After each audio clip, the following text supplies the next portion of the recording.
Alors les conditions chaleur et bruit, ça pouvait aller quand même? Alors c'est vrai que bon, c'est vrai qu'il faisait très chaud, mais je dois avouer que c'était un cadre véritablement admirable, quoi. L'arrière-plan Ah oui, c'est magnifique sur la vallée. Extraordinaire. Ouais. Parce qu'on avait la vue sur toute la vallée, en plus il faisait très beau, donc c'est un des plus beaux décors du monde, là, je veux dire, c'est magnifique. Voilà. Alors après, oui, il fait chaud, mais bon, on le sait, dans cette période de l'année, c'est tout à fait normal. Donc on s'adapte, de toute façon, ça c'est pas un souci.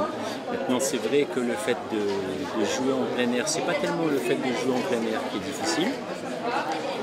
Ce qui est compliqué, c'est que on est dans un site où, comme il y a énormément de passages, les gens ont du mal à rester concentrés. À être attentif, ouais. Et à rester attentifs et concentrés sur le spectacle que l'on fait. Donc c'est à nous, par notre énergie dans le jeu, de capter leur attention suffisamment pour les maintenir justement et rester dans notre univers, parce qu'on essaie d'entraîner les gens dans notre univers. Bien sûr, bien sûr.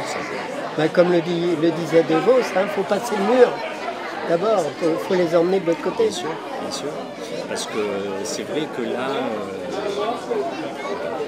je sais que j'entraîne les gens dans l'imaginaire. Donc, ce qui est fabuleux dans l'imaginaire, c'est que tout est permis.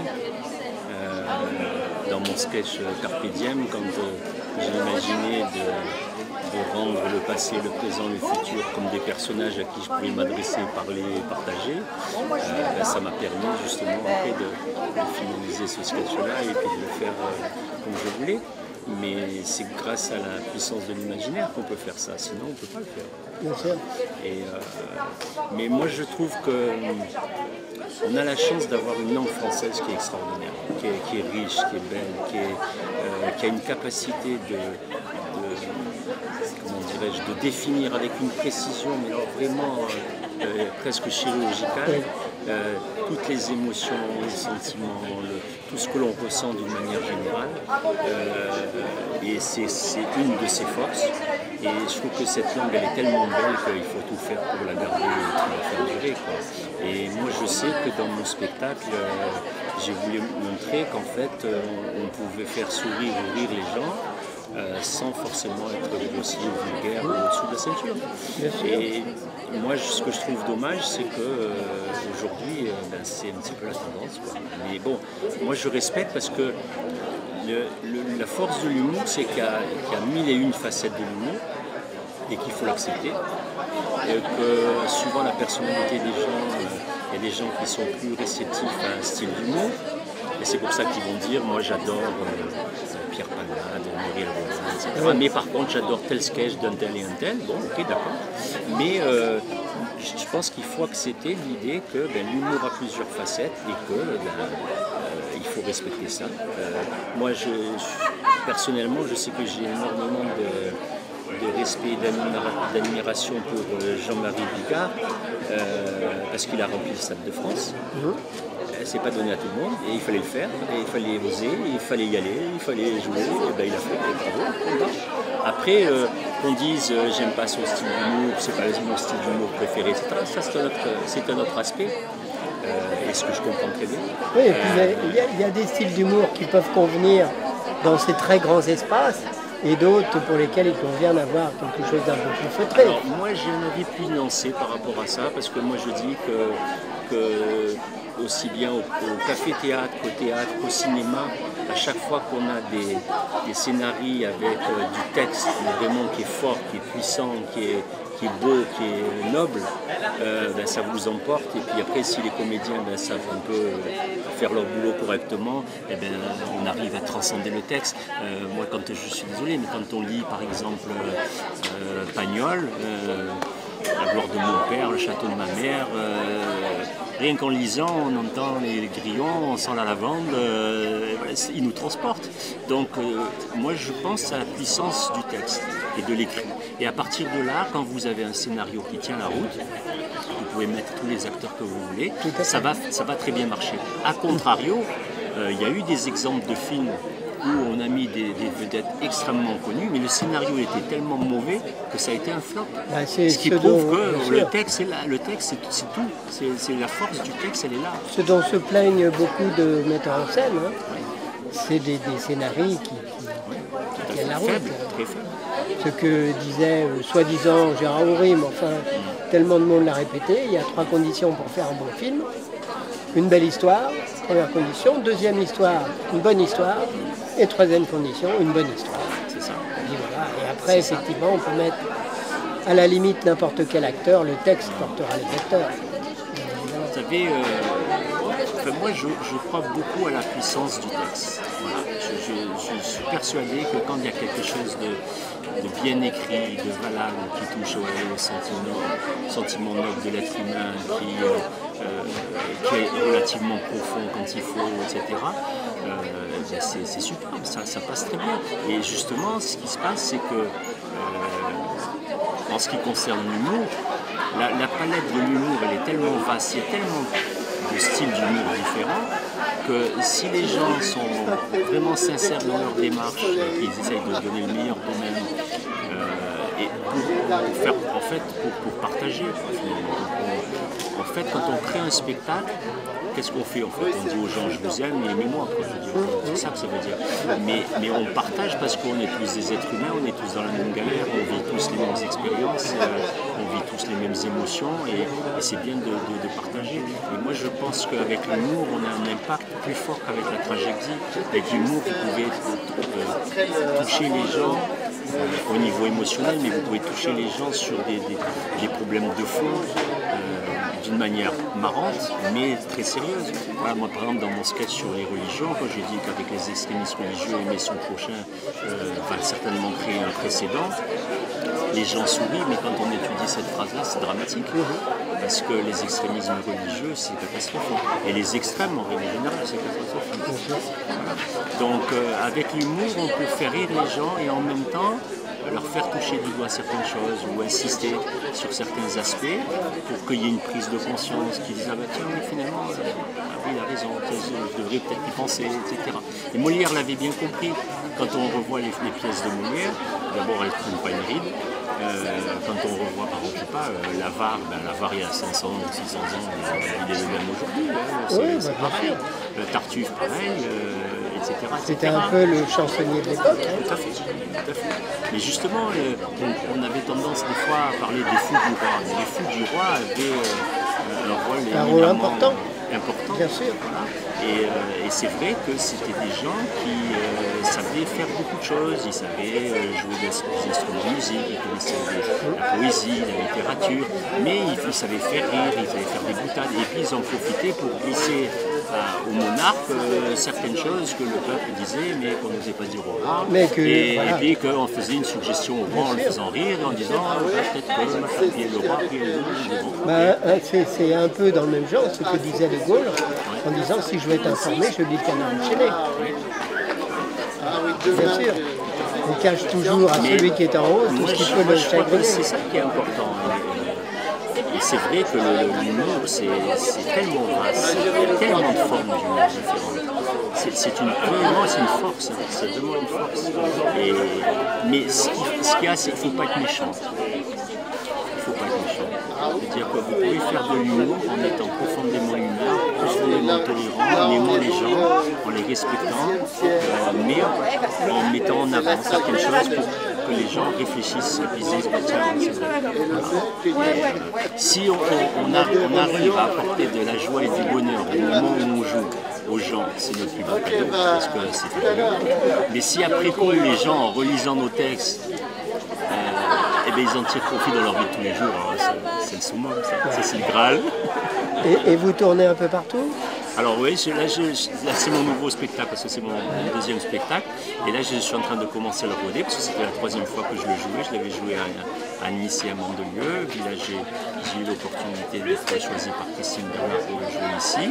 Et donc je suis à la recherche d'autres villages ou rémunérations de tout le département du 06, 04, 83 et tout, pour pouvoir jouer aussi bien dans les théâtres, cafés-théâtres, que dans des petits villages pour retourner. Parce que moi j'ai bien aimé ce qu'a dit Marie-Christine Barrault hier soir, quand elle a dit mais Nous, les artistes, les comédiens, on se doit d'aller au-devant du public et puis partager, faire connaître les beaux textes de la littérature française ou du théâtre français, comme on se doit d'aller au-devant du public pour faire connaître le travail que l'on fait, parce qu'on veut transmettre des choses et on veut partager des bons moments. Et pourquoi? Parce que l'art, c'est une forme de risque, c'est une prise de risque. Dans n'importe quel domaine. Alors c'est vrai que quand on regarde des pièces de Bouvard extrêmement connues, comme Le fil à la patte, par exemple, alors c'est vrai qu'au départ, ils ont eu énormément de succès, elles ont toujours autant de succès parce que justement le texte et l'histoire est valable. Il y a le texte et puis il y a des personnages quand même. Voilà, tout à fait. Et donc quand c'est bien joué, on sait que ça va marcher. Mais quand vous créez, le principe du one-man show, vous créez des textes, au départ vous ne savez absolument pas du tout ce que vous avez créé. Vous ne savez pas. Et après, une fois que vous avez créé vos textes, vous allez dire, tiens, en premier je fais ça, en deuxième je fais ça, vous allez créer un univers. Et après, vous allez créer des liens entre des textes qui étaient indépendants. Ça prend 9 mois. C'est 9 mois d'écriture, c'est une grossesse. On accouche. Et après, pendant 3 mois, on travaille sur une certaine mise en scène. Et après, on commence à le jouer, et au fur et à mesure qu'on le joue, c'est ça, on le peaufine. C'est-à-dire qu'il nous vient d'autres idées, on fait plus de nuances, et on travaille. C'est comme un diamant et on le cisèle. Voilà, c'est tout. Et c'est ça qui est bien. Et puis après, notre plus belle récompense, c'est quand on voit que les gens ont été réceptifs, qu'ils viennent vous voir après en vous disant, vous savez, j'ai beaucoup aimé vos spectacles, etc. C'est notre plus belle récompense. Et puis après, il ne faut pas avoir peur de se remettre en question. Il faut toujours se remettre en question. Parce qu'en fait, les limites, c'est nous qui nous les fixons là-dedans. Il faut les reculer, nos limites. Il faut aller au-delà de nos limites. Il faut sortir de notre zone de confort. Sinon, c'est de la routine.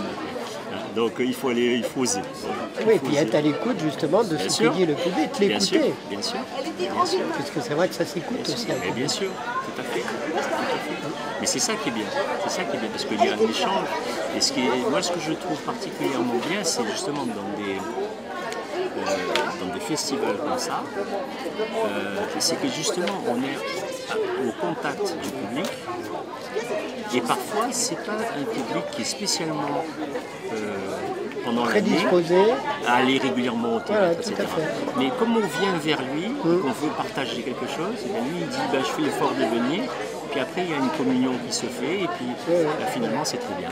Et puis c'est une expérience, et c'est très bien. Oui, et puis l'avantage de ce type de manifestation, ces festivals, c'est justement d'essayer de faire passer les gens à des endroits où, a priori, ils n'auraient pas pensé trouver un intérêt. Et moi, personnellement, je trouve que c'est une expérience qui est très, très, très intéressante, très riche.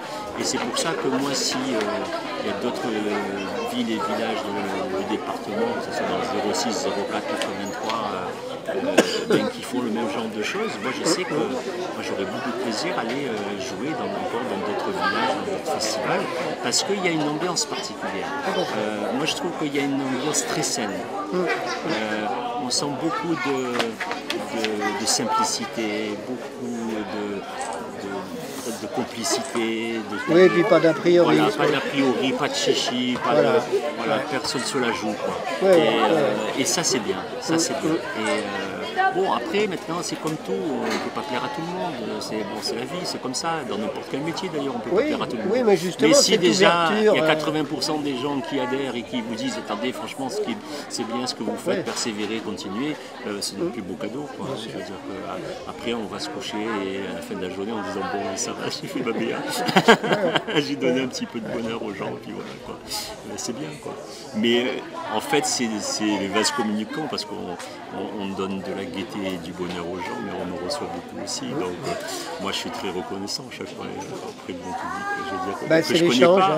Moi je ne le connais pas, les gens qui sont venus aujourd'hui je ne les connaissais pas, mais à la fin du spectacle c'est un peu les amis.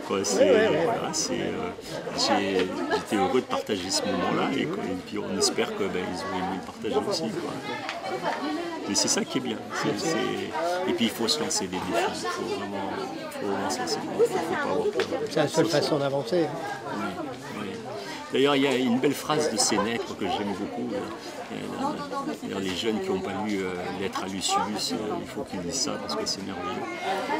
Il y a Sénèque qui dit « c'est pas parce que quelque chose est difficile que nous n'osons pas, mais c'est parce que nous n'osons pas que c'est difficile ». Et moi, je crois que c'est ça le secret, c'est s'obliger à sortir de notre zone de confort, de nos limites, aller plus loin, essayer d'exploiter notre potentiel le mieux possible. Et c'est pour ça qu'il faut avoir la chance après de rencontrer des gens avec des metteurs en scène qui vous font travailler pour exploiter au maximum votre potentiel. Et après, il faut trouver différents metteurs en scène qui vont vous faire exploiter différentes facettes. Voilà, différentes facettes. Et moi, je dois vraiment remercier très chaleureusement Valérie Drevon qui m'a aidé à travailler sur ce spectacle. Parce que bon, c'est vrai que moi j'ai écrit tous les textes, mais c'est elle qui m'a fait travailler de manière à essayer d'exploiter ces textes le mieux possible. Et on a fait une mise en scène pour que justement mettre ces textes en avant. Et c'est vrai que sans son professionnalisme seul, j'y serais pas arrivé. C'est pour ça que je pense que nous, les artistes, on a tous besoin de metteurs en scène qui nous fassent travailler, parce que il va s'occuper de la mise en scène, parce que nous, en tant qu'artistes, on ne peut pas créer les textes, les jouer, faire des liens entre des textes qui au départ étaient indépendants et se voir jouer en même temps. Donc on a besoin d'un metteur en scène qui va déjà voir un peu comment ça se passe, et puis après qui va vous faire travailler sur la manière de dire les textes. C'est un autre travail, la mise en scène. Voilà. C'est-à-dire, le metteur en scène vous fait travailler sur la manière de dire les textes, comment marquer des temps de pause pour donner autant de gens de percevoir vraiment ce que vous avez voulu dire, et puis rire, etc. Bon, et tout ça, c'est un travail. Donc, c'est vrai que... C'est le cuisinier. Oui, c'est vrai, c'est vrai. Par contre, c'est vrai qu'il y a aussi une chose, et c'est pas contradictoire avec ce que je viens de dire, c'est que la seule chose qu'on ne peut pas faire en travaillant avec un metteur en scène, c'est ce que j'appelle régler un certain tempo. Dans le sens que, d'un côté, avec le metteur en scène, on va jouer sur les rythmes, les silences, la manière de dire les choses, la manière de jouer, de se déplacer, etc. Donc il y a un certain tempo qui se fait. Mais comme on n'a pas le retour du public, c'est pour ça que quand on joue, il faut être très à l'écoute du retour du public. Et à ce moment-là, en fonction de ça, on crée une sorte de musique avec un certain tempo qui fait que le public a le temps de percevoir l'information, de rire, on lui donne le temps de rire, et puis après, hop, on enchaîne avec autre chose. Et ça, on ne peut le faire qu'en jouant devant un public, parce qu'avec le metteur en scène, il ne peut pas. Et c'est aussi ça, roder un spectacle. C'est-à-dire qu'après, on travaille sur les pauses, à quel moment on fait une pause, à quel moment on peut se permettre d'aller plus vite, comment on joue avec le tempo, les silences, etc. Et puis après, ce qu'il y a, c'est que le fait de jouer, c'est comme si ça stimulait notre créativité, et puis pour affiner, et puis il y a des nouvelles idées qui nous viennent, et puis on va modifier un petit peu certains textes parce qu'on va rajouter certaines choses. Moi par exemple aujourd'hui, j'ai rajouté quelque chose sur un texte, parce que j'ai eu l'idée avant de venir, et j'ai dit tiens, je vais le mettre dans ce texte-là, je vais tester. Bon ben, j'ai testé, ça a bien marché, ok, on va regarder. Voilà, c'est bien, regarde. Voilà. Et c'est normal, et c'est normal. Et en fait, finalement, quand vous regardez les grands comédiens comme, je sais pas moi, Gad Elmaleh, Michel Boujna, Danny Boone, etc. Quand ils rodent leur spectacle, ils vont faire 70-100 représentations en province, ils vont tester des choses, on part avec un canevas. Si le canevas déjà est bien, bon, on sait que c'est bien parce qu'on voit que les gens réagissent bien, etc. Mais si on a un canevas et puis qu'en le rodant le spectacle, il y a des nouvelles idées qui viennent et puis ça nous permet d'affiner, on affine. Ils font 70-100 représentations, après ils finissent à Paris, c'est blindé, ils ont déjà tout testé. Voilà. Et puis la centième ne ressemble absolument pas à la dixième. Mais là je vois, vous voyez, ce nouveau spectacle, ça fait la 3e fois que je l'ai joué. Ça n'a rien à voir avec la première. Et la deuxième n'avait rien à voir avec la première. Et la 3e a été un petit peu différente parce que le contexte était différent, parce que les conditions étaient différentes et que là j'ai dû utiliser d'autres moyens pour justement pouvoir le jouer le possible. Mais c'est vrai que j'ai le sentiment que si on joue en plein air mais que les gens ne sont pas distraits et qui restent concentrés, il n'y a aucun problème. S'ils sont distraits, c'est très dur. Et là, par moments, ils étaient distraits, donc il a fallu que je les tienne. Oui, puis vous n'avez pas beaucoup de visuels. Voilà. Quoique là, bon, c'était quand même pas trop difficile parce que j'arrivais à voir quand même globalement le public, mais il y avait des gens qui étaient un petit peu aussi sur le côté aussi. Mais c'est une bonne expérience dans le sens que ça apprend à gérer justement des aléas comme ça et ça permet de voir comment vous pouvez quand même garder le public dans votre univers pour pas qu'il décroche, pour que pour le maintenir. Et ça, c'est une très bonne expérience, c'est très bien. Et c'est pour ça que c'est bien de jouer dans des conditions comme ça parce qu'on est toujours en danger. C'est pour ça que c'est une prise de risque. L'art est une prise de risque parce que quand on crée, on ne sait pas comment les gens vont réagir, mais aussi l'art est une prise de risque parce qu'en fonction des conditions, ça vous oblige à aller chercher encore autre chose pour canaliser parce qu'il y a des éléments perturbateurs. Et ça, vous ne pouvez pas le prévoir, c'est comme ça. Voilà, c'est tout. Et c'est ça qui est bien, c'est ça qui est intéressant. Parce que là, à ce moment-là, vous dites, tiens, ça c'est pas mal ça. Ah oui, tiens, oui. Eh bien, je recommencerai bien. Ouais, juste pour essayer encore un petit coup, pour voir un peu où on peut aller. Et ça peut après déboucher sur quelque chose d'intéressant pour sur un autre spectacle, soit le même spectacle dans d'autres conditions. C'est le cas de l'écriture en règle générale. Un livre n'est jamais fini, un tableau n'est jamais fini. Il faut toujours le reprendre et puis on n'est jamais satisfait. Il faut savoir s'arrêter à un moment donné, c'est sûr. C'est clair. C'est clair. Mais c'est vrai que c'est passionnant, c'est vraiment passionnant. Je veux dire que c'est riche, quoi. Je veux dire que... Alors après, c'est vrai que des fois les gens sont surpris parce qu'ils nous disent mais bon, mais où tu vas chercher tout ça et comment tu crées tu as des moments spécifiques où tu crées le matin, le soir, machin, etc. Et en fait, il n'y a pas de règle. Il n'y a pas de règle parce qu'en fait, on est très observateur. Moi, par exemple, j'ai des amis qui me disent tu sais, ton sketch sur les religions, c'est très fort.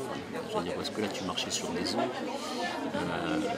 Donc, faire rire avec les religions tout en prônant la tolérance et condamnant l'extrémisme, c'était chaud quand même. Et j'ai dit oui, c'est vrai. Alors, il me dit mais comment ça t'est venu l'idée? Je dis c'est tout simplement en regardant un reportage à la télévision qui parlait des extrémismes religieux et de la montée du communautarisme. Et en moi-même, je me suis dit, ça serait bien de pouvoir faire un sketch sur les religions qui fasse rire les gens, tout en prônant la tolérance et en condamnant l'extrémisme quel qu'il soit. Voilà. Et à partir de là, vous avez cette idée-là, et après, il faut créer. Et là, ça commence, le travail commence. Il faut s'y mettre. Il faut s'y mettre, et c'est pas si évident que ça.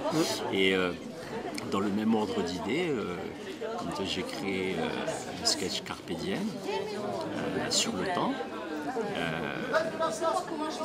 c'est vrai qu'au départ, j'ai constaté que j'ai des amis qui disaient tu te rends compte, il y a 2 ans j'ai voulu faire telle ou telle chose, mais c'était compliqué, je ne suis pas arrivé. Et après, il y en a d'autres qui vous disent oui, mais dans 3 ans, je veux faire ça, mais j'ai des tas d'obstacles à surmonter. Le troisième, il vient et dit oh là, j'en peux plus, en ce moment je suis dans le guidon, je ne sais plus où donner de la tête. Et là vous vous dites mais c'est affolant parce que les gens sont sans arrêt entre le passé et le futur et ils ne savent pas profiter du moment présent.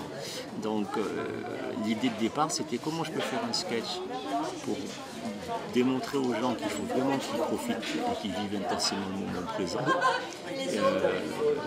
Parce que sinon ils vont passer à côté, quoi. Bien sûr. Et donc, c'est une vraie philosophie. Voilà, l'idée de départ c'est ça. Et après on se dit ça serait bien si je pouvais utiliser le rire pour transmettre un message comme ça. Et à partir du moment où vous êtes dans l'imaginaire, tout est possible. Et à partir du moment où j'ai imaginé que le passé, le présent et le futur, c'était des personnages avec qui je pouvais m'entretenir, parler et partager des moments, ça y est, le déclic était fait et puis c'était bon. Parce que là, je savais comment tourner le texte pour pouvoir le créer vraiment. Et voilà. Et moi, je vois par exemple en ce moment, j'ai eu 2 idées de texte. Et ça fait 2 mois et demi que je suis dessus. Et puis ça vient. Et ça avance doucement. Ça vient, mais c'est pas ça. Il faut laisser faire. C'est ça. Mais moi je crois vraiment qu'on peut très bien faire rire les gens tout en transmettant des choses importantes. Bien sûr. sur les choses de la vie. Mais c'est pas forcément un spectacle sérieux. Je veux dire, bon, la preuve c'est que les gens rient, ils ont beaucoup de plaisir, il y a de la musique, Mais il y a rien vraiment. il y a de la poésie, il y a de tout. Ouais. Voilà. Donc si vous voulez, les gens ils passent vraiment un bon moment, c'est agréable, etc. Mais ça les interpelle parce que on glisse des messages qui sont importants.